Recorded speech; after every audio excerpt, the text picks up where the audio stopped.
Fala pessoal, muito boa noite, sejam todos bem-vindos a mais um Giro de Mercado. Hoje é segunda-feira, dia de Giro de Mercado. Então, enquanto o pessoal vai chegando aí, boa noite para quem tá chegando, né? Semana começando com tudo. A gente cheio de novidades no mercado, obras aí para começar, licitações na praça, notícias aí agitando a nossa área de infraestrutura, de pavimentação, de estradas, né, como um todo. Às vezes a gente fala também sobre ferrovias, né, não só sobre rodovias, porque tudo é estradas, né? Estradas envolve tanto rodovias quanto ferrovias. Então, muito boa noite para quem está chegando, né? Enquanto o pessoal vai chegando, a gente já vai começar mais um giro de mercado. Então, pessoal, começando aqui, né? A primeira notícia a gente tem aqui sobre a Transnordestina, o trecho lá de Pernambuco. Então, saiu a contratação lá do projeto. Então, ah, já está já está em fase final lá de contratação, né? Daquele trecho, uma das pernas lá da Transnordestina. A gente vai falar um pouquinho mais sobre isso, né? Sobre como é lá. Então, o que aconteceu? A licitação, né, lá com a Infra SA, houveram 5 desqualificações lá de empresas e agora foi habilitada a vencedora da licitação do projeto. Tá? Então, a empresa que ganhou lá, ela vai poder fazer a parte de projeto para esse próximo trecho lá da Transnordestina, do trecho lá de Pernambuco. Tá? Então, meu contrato é de um pouco mais de 20 milhões, tá? E o que aconteceu? Dia 9 do 7 agora, né, foi divulgado lá que a licitação, na verdade, ainda está em andamento, porque ainda tem prazo, né, ainda está correndo o prazo para contestação. Mas falando um pouquinho sobre o que aconteceu lá com as outras empresas, olha que curioso, 4 empresas foram desclassificadas por falta de profissionais, aquela parte do quadro técnico, né? Então deveria ter lá profissionais com 10 anos de experiência comprovada lá em ferrovias, mas infelizmente eles não tinham essa documentação, né? Não tinham esses profissionais dentro lá do quadro técnico, não apresentaram esses profissionais e acabaram sendo desqualificados por falta de corpo técnico, tá? Então é triste assim porque a gente vê que as ferrovias elas estão voltando, né? Estão vários projetos, né? É, ao- Pelo Brasil todo aí estão voltando agora a fomentar esse modal ferroviário, mas infelizmente a gente tem dificuldade até de ter pessoas, né? Com experiência, né? Ter profissionais com experiência nesse mercado, tá? Então está tendo aí um movimento aí de fomentar isso até nas faculdades, pós-graduações também estão, né, tentando reavivar aí, vamos dizer, esse setor. Mas houveram isso aí, 4, né, foram desclassificados por causa disso e mais uma também foi desclassificada. Então agora a empresa, na verdade, um consórcio, né, com 2 empresas lá que foi habilitado agora, né, como vencedor da licitação, e aí se correr esse prazo aí de contestação e não houver nenhum outro problema de documentação, de contestação, aí ele já vai ser chamado lá para assinar contrato e vai poder finalizar, né, fazer esse projeto, né, finalizando esse trecho. Tá, então, só contando um pouquinho da história dessa Transnordestina, a obra desse trecho aí desse segmento está paralisada desde 2016, tá? Então faz um bom tempo, uns 8 anos aí que tá paralisado e teve o seu início lá atrás, em 2006. Então o intuito dela ali é melhorar a infraestrutura, né? Escoar minério de ferro, avicultura, né? Que tem muito na região, tem um polo gesseiro ali em Araripe também importante. Então vai melhorar toda o escoamento desses produtos, né? O trecho lá tem 520 quilômetros, sendo que 180 já estão construídos. Então, assim, imaginando lá, a Transnordestina ela começa no sul do Piauí, né? Vamos dizer, está aqui no sul do Piauí, e daí ela vem vindo para cá e aí ela encontra no meio, né? Em Salgueiro, em Pernambuco, tem aonde abre para duas pernas, né? Uma parte sobe até Pecém, né? Que é já é praticamente Grande Fortaleza ali, né, no Ceará, então uma perna sobe até lá e a outra perna continua, né, do sentido litoral lá até chegar em Suape, né, que já é região metropolitana de Recife. Então ela tem essas três pernas. Mas, infelizmente, né, desde que se começou lá atrás, o que foi feito? Foi executado o trecho do meio, né? Então o meio hoje não leva nada a lugar nenhum, como às vezes algumas pérolas aí que a gente vê aí que acabam sendo construídas. Então é muito importante ter essa ligação, né, ter essa finalização. A gente sabe que o modal ferroviário, né, também é um avanço, ele é muito mais eficiente, né, muito mais barato para grandes distâncias e lógico se complementa também com o modal rodoviário, mas o problema que a gente tem hoje no nosso país é que tudo, né, é muito concentrado no modal rodoviário, né, sendo um país tão grande.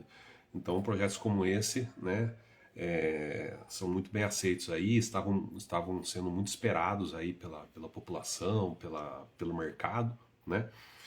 E então é isso. Com relação à Transnordestina, a gente até queria agradecer aqui a Joana, né, que nos enviou aí essa notícia. A gente conversou bastante, ela sugeriu, né, essa notícia muito importante ali para todo o mercado ali da região Nordeste. Então, um abraço para a Joana, obrigado pela contribuição. E você também pode contribuir, né? Também pode enviar aí suas sugestões, né, de assuntos aqui para a gente tratar no nosso giro de mercado, né? E a gente vai analisar, né? Tem bastante coisa acontecendo, bastante notícia. É até difícil a gente poder escolher ali quais são as melhores, mas né, a gente não garante que a gente vai abordar tudo que surgir, mas vamos selecionando aqui as melhores. Tá, então, o segundo assunto, a gente tem aqui falando agora de DINIT, né, de rodovias, ainda ali na região Nordeste. O DINIT licitou uma obra na BR-424 em Alagoas e inicia uma conserva na BR-316 também em Alagoas. Então, dia 4/7 foi autorizado o edital. Então, o que tem lá? Essa BR-424 vai ser feito o lote 2, né? Onde tem duplicação, adequações, eliminação de alguns segmentos críticos, né? Então, quer dar uma boa reformulada em alguns trechos aí dessa rodovia. E aí também, junto com ela, tem a construção do arco metropolitano, né? Que também está sendo bastante esperado ali. Ela vai pegar cidades ali de Marechal Deodoro, Coqueiro Seco, Pilar, Santa Luísa do Norte e Satuba, né, bem próximos a Maceió. Então é o arco metropolitano, também é uma obra importante, né, também muito esperada ali pela região. Então vai estar dentro desse lote, né. Boa noite para quem está chegando aí, pessoal. Estamos aqui no Giro de Mercado, né, e estamos falando agora aqui do DINIT com novas obras, novos contratos ali em Alagoas. Tá? Então esse arco metropolitano vai ter em torno de 16 quilômetros ali de extensão e o edital está lá estimado em 240 milhões. Tá? Então é uma obra importante, uma obra com grande vulto e com muito impacto ali, né? Tanto para melhorar o escoamento, incentivar a economia da região, turismo ali também é muito forte. Então esse arco metropolitano ali de Maceió, né, pegando essas outras cidades também ali da região, estão todos nesse lote 2 aí. Tá? Então a BR-424. E também no mesmo dia, né, na mesma cerimônia lá, eles também assinaram a ordem de serviço para a conserva da BR-316, ainda em Alagoas. Então também são 3 lotes, né, 132 quilômetros de conserva, e as obras vão estar nessa BR-316 entre os km 158 e 272, mais um outro pedaço lá entre o 0 e o 3, pedacinho pequenininho, e mais um trecho entre o 92 e o 108. Tá? Então são 3 trechos de conserva, conserva de pavimento e também outras coisas ali de drenagem, faixa de domínio também. Então contrato de 26 milhões. Então esse já assinou a ordem de serviço e os trechos lá de pavimentação, de duplicação, adequações. Foi publicado o edital, né, agora está na praça lá para contratar a empresa para obra. Para conserva, eles já deram a ordem de serviço agora, então já está iniciando, ok? Pessoal, então, quem está chegando aí, muito boa noite, né? curta aí a nossa live para que o Instagram entregue para mais pessoas, né? Toda vez que tem curtidas, tem interações, ele vê que a live é interessante e acaba mostrando para ir para mais pessoas. Principalmente se você está vendo gravado, né? Se você está vendo a gravação, a sua curtida e os seus comentários também ajudam a continuar entregando, tá? Porque depois que a gente faz aqui ao vivo, ela fica postada e é mais importante ainda ter interações, curtidas, compartilhamentos aí para estar chegando em mais pessoas. Beleza? Então vamos aqui para o nosso terceiro assunto da nossa live de giro de mercado de hoje. Dia 1º agora, né, 1º de julho, né, foi publicada uma portaria lá pelo Ministério dos Transportes que ela fala sobre o quê? Sobre a receita de concessões rodoviárias para eventos extremos. Então, o que está nessa portaria? Qual a intenção, né, dessa portaria? Eles querem pegar uma parte da receita das concessões e fazer uma reserva, vamos dizer assim, um fundo de reserva, né, em cada concessão para poder aplicar em eventos extremos. Então, o que eles dizem lá? Os novos leilões rodoviários, né, os que passarão por edital, por contratação, eles deverão prever pelo menos 1% da sua receita bruta para o desenvolvimento de infraestrutura resiliente. O pessoal inventa cada nome, né? A gente não sabe nem o que estão querendo dizer.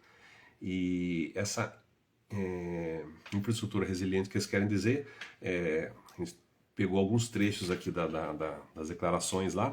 Eles falam que a intensificação dos eventos ambientais extremos pelo Brasil afora, né, as palavras que estão usando. O orçamento público é apertado, né, e não tem como eles fazerem frente a esses alagamentos, deslizamentos, né, tudo que são desastres naturais, vamos dizer assim. Então, como o Estado, né, tem dificuldade de fazer frente, né, principalmente com contratos emergenciais, contratos, né, dar uma resposta rápida, né, para esses eventos extremos, essas obras emergenciais. Então eles querem usar a receita de concessões e que seja feita uma reserva lá nas concessões, né, as concessões em empresas privadas, né, que estão ali prestando um serviço público, né, que na verdade esse é até um detalhe legal, né? As concessões, diferentes de privatizações, quando se fala em privatizações, né, as concessões não são, a gente nem pode chamar de rodovias privatizadas, porque elas são concedidas, né, então elas continuam fazendo parte do Estado, né, do governo, independente federal, estadual, municipal, e elas têm um direito ali para esse trecho é concedido para elas, então elas exploram, né, o trecho, fazem as melhorias, as ampliações e a conserva, tudo mais, a gestão, né, a operação dela, então elas são concedidas. Mas assim, dentro desse contrato de concessão, eles querem colocar essa reserva para poder ser usada aí com esse fim desses, o que eles chamam de eventos extremos, né? E outra coisa também, os contratos vigentes, né, os contratos que estão rodando hoje, a NTT fará estudos técnicos para mapear necessidades para adequar contratos. Então eles querem ver lá, né, se tem alguma necessidade dentro desses lotes de rodovias, de concessões aí, para poder estudar se nas que estão vigentes, estão operando hoje, também há essa necessidade, né? Mas por enquanto, nessa portaria publicada, por enquanto eles querem criar esse fundo de reserva, vamos dizer assim, né? Então é um fato novo, mas na prática, né, se a gente for pensar, isso aí vai acabar dando um impacto para quê? Lá na ponta, lá para o consumidor final, né? Então se a gente for fazer uma continha, né, sem analisar muita coisa, se a gente pensar um pedágio lá que é cobrado R$ 12, por exemplo, uma passagem lá de um veículo leve, né? Vou pegar minha aguinha aqui. Um veículo leve, né, 1% daria ali em torno de 12 centavos. Né? Então, na prática, o consumidor final ia estar pagando um pouquinho a mais para poder criar essa reserva. Né? Assim, sem a gente fazer muita conta, muita análise. Mas, na verdade, isso é mais... Essa conta é um pouco mais complexa, né? Um pouco mais complicada. Vamos tentar fazer um exercício aqui até de exercício de números, né? De análise financeira, um pouquinho de orçamento, né? A gente linkando um pouquinho aí com o dia a dia nosso aí de orçamentos. Vamos imaginar que tivesse uma concessão em que fosse ter investimentos aí ao longo da concessão de 16 bilhões. Isso é o valor presente, aí zero, tá? Então vamos imaginar, né? 16 bilhões seria o custo, né, tanto de investimento em obras, quanto em operação, tudo mais. Só genérico, só para a gente fazer conta. E se a margem dessa concessionária aí, né, a diferença do custo para a margem para chegar lá na receita seja em torno de 40%, por exemplo, 1,4 que ela cobra mais do que todos os custos dela, né? Ali vai estar os impostos, né? Vai estar o lucro, né? Vão estar outros custos ali, além desses investimentos.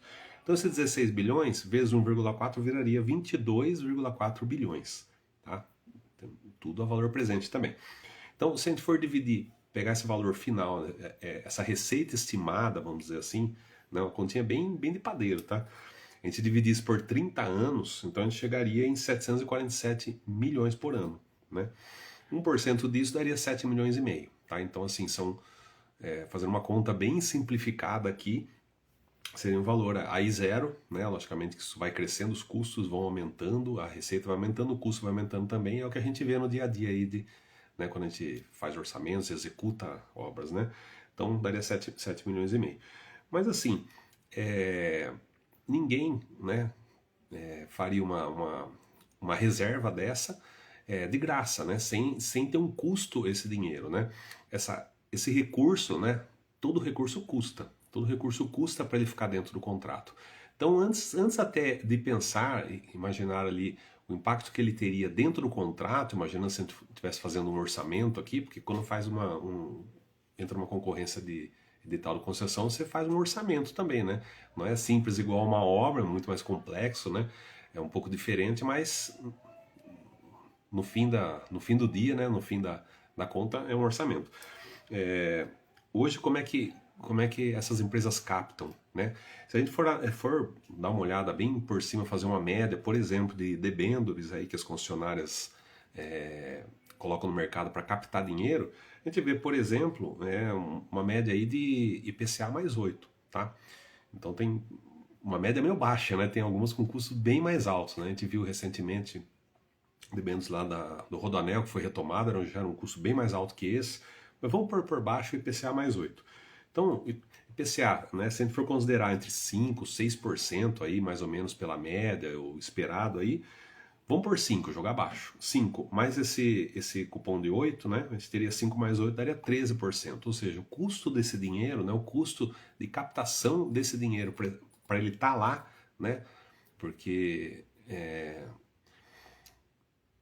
estamos dizendo aqui que ele vai sair 1% lá da receita do pedágio, certo? Mas é um custo, é um dinheiro que tem que estar a mais dentro do contrato, tá? Então, assim, se ele for captado, aí com essa conta a gente chegaria em 13% ao ano, né? Então, não é de graça, né? Não é só esse 1%, ele teria mais um acréscimo para você poder levantar esse capital, vamos dizer assim.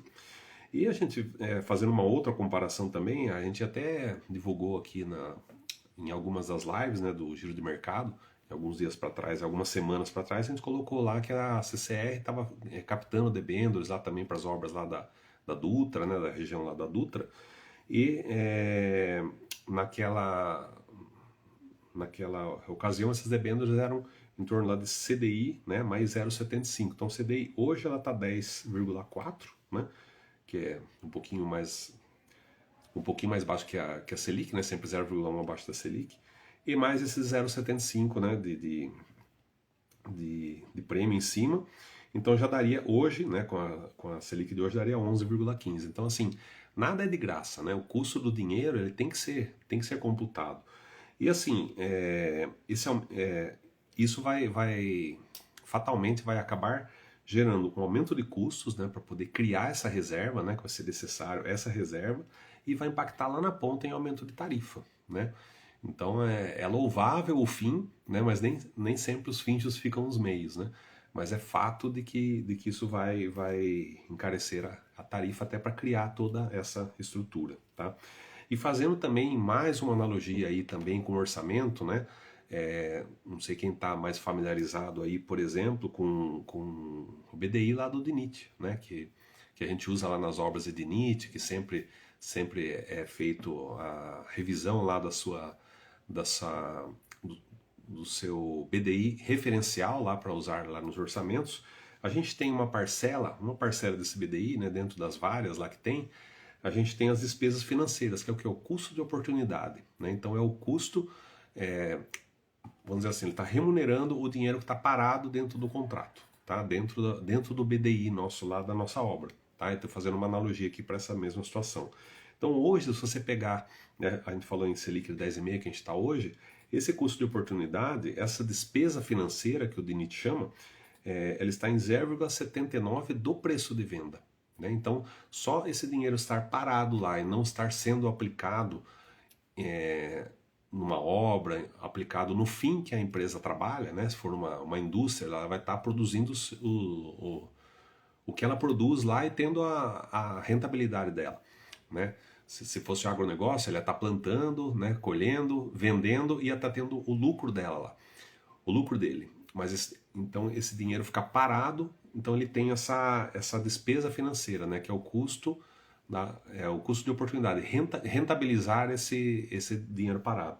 Então hoje a gente tem esse 0,79 e se você dividir ele sobre o custo direto, né, se for transformar custo direto em preço de venda, ele dá 0,98, então ele praticamente dobra, né? Então assim, o que eu quero dizer com isso? Que todo o dinheiro que está dentro, né, todo o custo que está dentro de um contrato, dentro de uma estrutura financeira de uma obra ou de uma concessão, ele aumenta não só em cima desse percentual, como, né, eles estão querendo colocar uma reserva de 1%, mas esse impacto pode ser muito maior, tá? Por mais que ele fique parado, rendendo, né, em alguma aplicação, tem esses impactos aí dentro da estrutura, estrutura financeira, vamos dizer assim.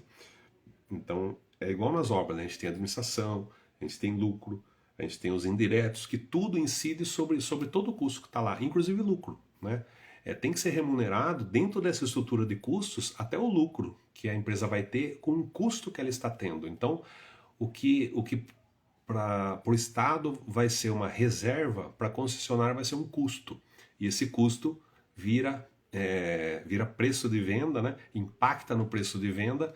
Então pode ser que esse impacto de 1% seja muito maior, seja 50% a mais ou sei lá quanto a mais, né? Uma conta bem complexa. Mas eu queria deixar essa reflexão aí, né, com relação a isso e essa analogia com relação a orçamentos, né? Então, tudo que a gente coloca lá dentro do custo da obra, dentro do orçamento, ele vai impactar em várias parcelas, né? Tudo que em várias faces ali, vamos dizer assim, tudo que a gente coloca como um custo lá, ele acaba gerando despesa financeira, lucro, administração, indiretos, né?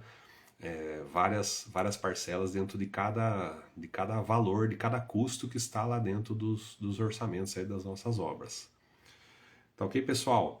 Então eu agradeço aí todos que participaram, né, que estiveram aqui. Se você está assistindo aí a gravação, não se esqueça de curtir, né, comentar aqui e tal, interagir, né, para o Instagram acabar entregando aí para mais pessoas. E aguardo vocês no próximo Giro da Semana. Até mais!